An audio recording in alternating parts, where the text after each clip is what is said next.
عن ابن عباس رضي الله عنهما قال قال رسول الله صلى الله عليه وسلم أمرت أن أسجد على 7 أعظم على الجبهة وأشار بيده إلى أنفه واليدين والركبتين وأطراف القدمين.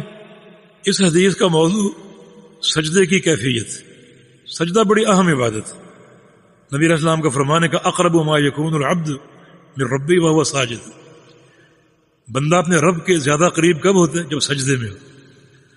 تو بڑی اہم عبادت میں تلاعب نہیں چلے گا، کھیل تماشا نہیں چلے گا، بالکل مسنون طریقے سے سجدہ کرنا ضروری.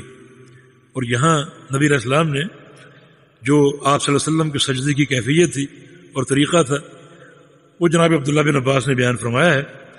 بلکہ رسول اللہ علیہ وسلم کا فرمان ہے امرت، مجھے حکم دیا گیا ہے ان اسجد علی 7 اعظم، کہ میں 7 اعضاء پر سجدہ کروں، 7 ہڈیوں پر. یہ اعظم عظم کی جمع ہے، عظم کی جمع عظام بھی آتی ہے، اور یہاں مناسب حال اعظم ہے، جمع قلت کا وزن افعل. تو فرمایا کہ میں 7 ہڈیوں پر سجدہ کرنے کا حکم دیا گیا ہوں. وہ کون سی ہیں؟ علی الجبہہ، ایک پیشانی. آپ نے پیشانی کا نام لیا اور ہاتھ سے اشارہ کیا ناک کی طرف بھی. وہ اشارہ بیدہ الی انفہ، اشارہ کیا اپنے ہاتھ سے ناک کی طرف. یعنی پیشانی کا لفظ آپ کی زبان پر ہے، لیکن ناک کا لفظ آپ نے بولا نہیں، مگر ہاتھ سے اشارہ کیا ناک کی طرف. اس کا معنی یہ کہ جب پیشانی ساتھ ٹیکیں گے تو ناک کو بھی ٹیکنا، یہ پیشانی کی تکمیل ہے.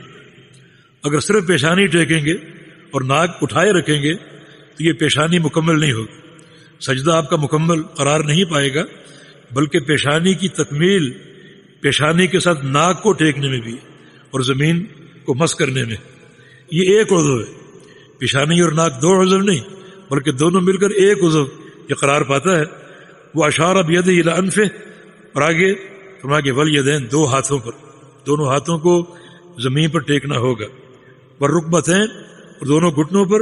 واطراف القدمین، اور دونوں پاؤں کی انگلیوں پر، دونوں پاؤں کی انگلیوں کو بھی ٹیکا جائے زمین کے ساتھ، اس کوشش کے ساتھ کہ پاؤں کی انگلیاں مڑ کر قبلے کی طرف ہو جائے. یہ کوشش ہو، اس کوشش میں غلو نہیں چاہیے، بلکہ جتنا آپ آسانی سے کر سکیں کہ ان کا رخ قبلے کی طرف ہو جائے. کیونکہ قبلے کی طرف ہر عضو کو رکھنا یہ شرعی مطلوب ہے، شرعی مطلوب. نبی علیہ السلام نے مسیح الصلاۃ کو تعلیم دی تھی کہ ثم استقبل باطرافک القبلہ، جب نماز میں کھڑے ہو تو اپنے پاؤں کی انگلیوں کے ساتھ قبلہ رخ ہو جاؤ. یہ خالی چہرہ نہیں بلکہ چہرے سے لے کر پاؤں کی انگلیوں تک ہر چیز کو قبلے کی طرف کر لو. پاؤں بھی سیدھے قبلے کی طرف ہوں، تمام انگلیاں قبلے کی طرف سیدھی ہوں. یہ 7 اعضاء ہیں سجدے کے. سجدے کی بڑی اہمیت ہے. سجدے میں فرمایا کہ دعا کرو، یہ دعا قبولیت کے لائق ہے.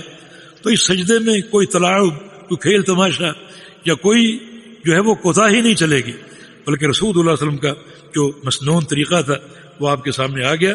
اللہ پاک اس کو اپنانے کی توفیق عطا فرمائے.